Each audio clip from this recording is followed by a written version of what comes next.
इदानीं वेद स्वाध्यायो भविष्यति। अद्य ऋग्वेदस्य तृतीयोऽध्यायस्य पञ्चपञ्चाशत् मन्त्रस्य स्वाध्यायो भविष्यति।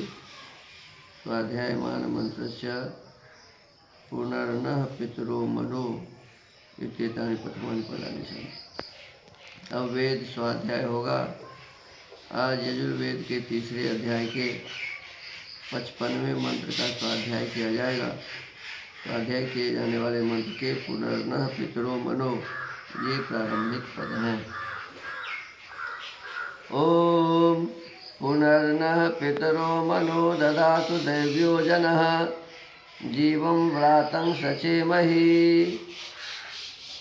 इस मंत्र के ऋषि हैं पुनर्न इत्यस्य बंधु ऋषि मनोदेवता निश्चित गायत्री छंदः सर्जस्वरः। पुनर्मनः शब्देन बुद्धि रूप दृश्यते।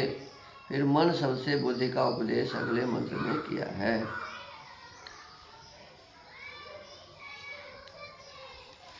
पदार्थ हे पितरः उत्पादक व अन्न शिक्षा व विद्या को देकर रक्षा करने वाले पिता आदि लोग आपकी शिक्षा से यह दैव्य विद्वानों के बीच में उत्पन्न हुआ जन विद्या व धर्म से दूसरे के लिए उपकारों को प्रकट करने वाला विद्वान पुरुष न हम लोगों के लिए पुनः इस जन्म व दूसरे जन्म में मन धारणा करने वाली बुद्धि को ददातु देवे, जिससे जीवम ज्ञान साधन युक्त जीवन व व्रातम सत्य बोलने आदि गुण समुदाय को सचे मही अच्छे प्रकार प्राप्त करें। भावार्थ विद्वान माता पिता आचार्यों की शिक्षा के बिना मनुष्यों का जन्म सफल नहीं होता।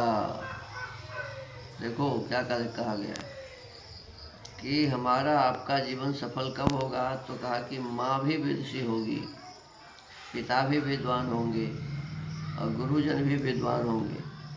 तो विद्वान माता पिता विद्वान गुरुजनों के विशेष प्रयत्न से हमारा आपका जीवन सफल होता है।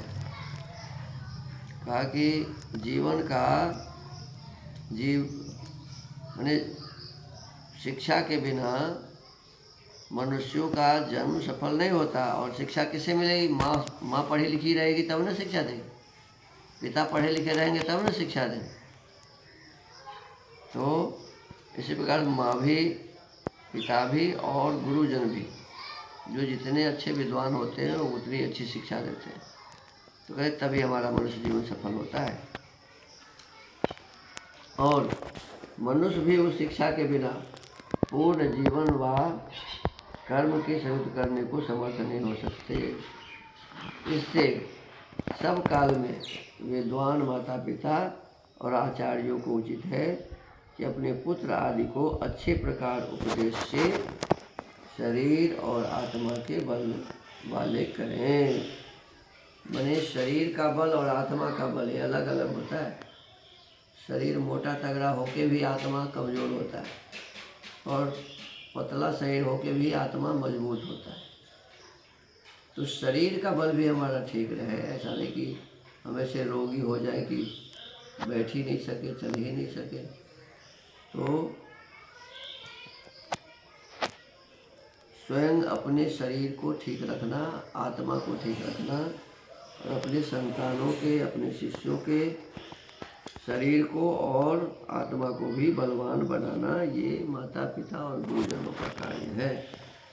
और संतानों का भी काम है कि हम अच्छे माता पिता से, अच्छे गुरुजनों से अच्छी शिक्षा पाकर अपने शरीर और आत्मा को बलवान बनाएं। तो आज का स्वाध्याय क्रम में ही विराम होता है। ओम।